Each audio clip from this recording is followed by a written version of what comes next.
ये जो आम मन है ना, आम कॉमन मैन, जिसको मैं बार बार आम आदमी कहता हूं, उसको आम इसीलिए कहा ही जाता है क्योंकि जैसे आम चूसा जाता है ऐसे ही ये भी चूसा जाता है, इसलिए आम आदमी कहा जाता है। ये जो कॉमन मैन है, कॉमन मैन, इसका अपना दर्शन है जीवन का, और इसके दर्शन का एक बड़ा अहम पहलू है कि या तो तुम हार गए या तुम जीत गए।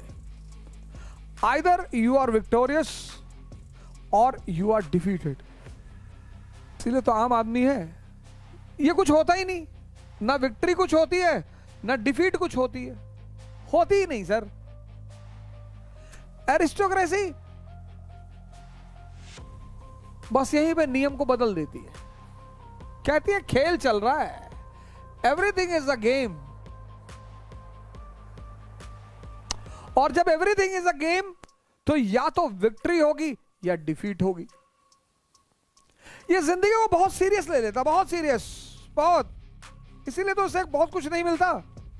ये इतना सीरियस ले लेता है जिंदगी को, अरे बाप रे, भैया भैया देखो भैया, देखो भैया बेइज्जती, अब दिल्ली तैयारी करने जा रहा हूं भैया, बेइज्जती ना होने पाए भैया। हिंदुस्तान में कोई बहुत सारे माँ बाप ऐसे हैं जिनके जो अपने बच्चों को, अब लड़का 12th कर लिया, अब उन्हें पता है कि 12th के बाद अगर ये यहां रहा शहर में तो ये बुलेट निकालेगा सुबह 7 बजे और फिर बुलेट के आगे लिखाएगा महाकाल, और फिर चश्मा वश्मा लगा के, रेबैन ओबैन चश्मे लगा के गुड्डू पंडित की तरह शहर में घूमेगा गर्ल्स कॉलेज के टाइम पे, और मार खाएगा और बेइज्जती कराएगा। तो 12th के बाद सारे माँ बाप लड़कों को कहते थे इंजीनियरिंग की, तुम जाओ कोटा जाओ, जाओ कोटा जाओ, तैयारी करो इंजीनियरिंग, जाओ डॉक्टर बनो। अब उनको सेल पता ही नहीं क्या है, माइटोसिस मियोसिस तो बहुत दूर की बात है, उनको सेल नहीं पता, कोशिका भेज दिया कोटा में, जाके देखो क्या भीड़ लगी हुई है, तो आप भागे चले आ रहे हो, कहां जा रहे हो, बोले भैया इंजीनियर बनने जा रहे, भेज दिया। वहां 3-4 साल रहे, फिर 3-4 साल बाद प्राइवेट से कहते बीए भी कर ले, पापा कह रहे थे कि प्राइवेट से बीए भी कर लो, मान लो अगर नहीं हुआ तो, पापा को पता है मानना क्या हो, पापा को पता है उसमें कुछ मानना वानना नहीं है।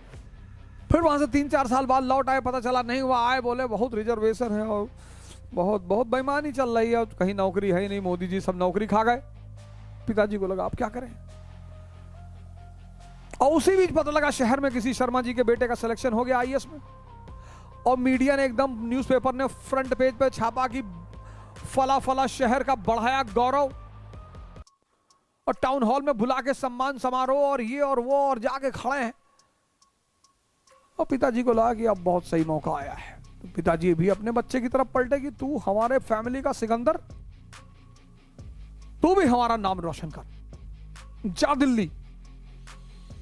और फिर किताब उताब कॉपी भरा और जो है लटकाया बैग, और बाबूजी का पैर छुआ कि बाबूजी अब जा रहे हैं, अब कलेक्टर बनकर ही आएंगे, और यहां से तुम वापस नहीं जा सकते दिल्ली से, कोटा से तो तुम वापस चले गए थे, दिल्ली से वापस ना जा पाओगे क्योंकि अब बड़े हो चुके हो, अब तुम्हारा अहम काम कर रहा है, अब यहां से लौट के खाली हाथ जाओगे तो दुनिया जीने नहीं देगी। दिल्ली से बस 2 ही रास्ते हैं, दिल्ली आए तो बस 2 ही रास्ते हैं, या तो मसूरी या हरिद्वार।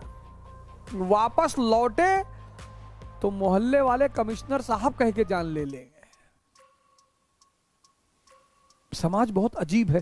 नीरज चोपड़ा का देखे, ओलंपिक गोल्ड बेचारा जीत के आया, पूरा गांव खड़ा है, भैया हमने एक बार दूध पिलाया था, हमारी बकरी दूध दे रही थी तो हमने भी नीरज भैया को दूध पिलाया था।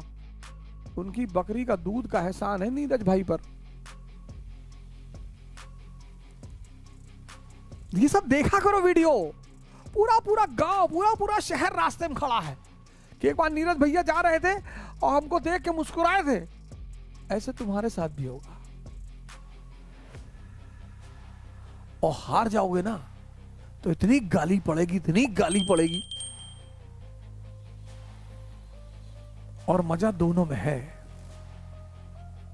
और हार के जीतने का जो मजा है, क्योंकि अगर हारे तो दुनिया पता चल जाती कि है क्या।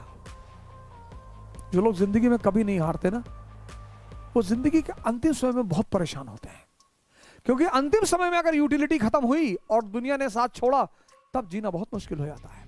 इसलिए जिंदगी में कभी कभी हारना भी बहुत जरूरी है। मतलब मैं इस देश में एक औसत दर्जे का टीचर हूं, इस मुल्क में मैं एक बहुत औसत दर्जे का टीचर हूं, औसत, एक से एक टीचर हैं।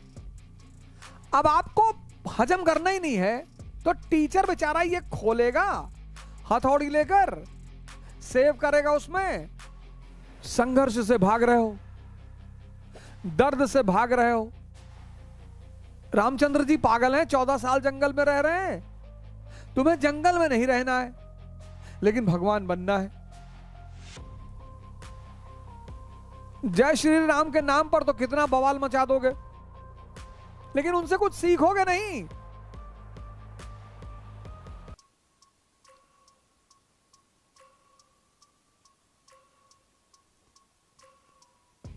उनसे कुछ सीखोगे नहीं,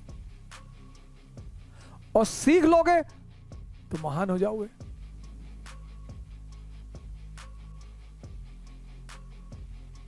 योग्य आदमी था कॉर्नवालिस।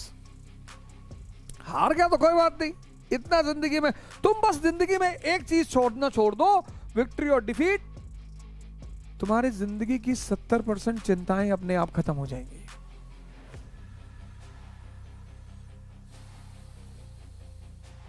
तुम जब रात में सोते हो ना तो तुम्हारा दिमाग ऐसे चलता है, ऐसे ऐसे। जब लेटते हो बिस्तर पर तुम्हारा दिमाग ऐसे चलता है, ऐसे।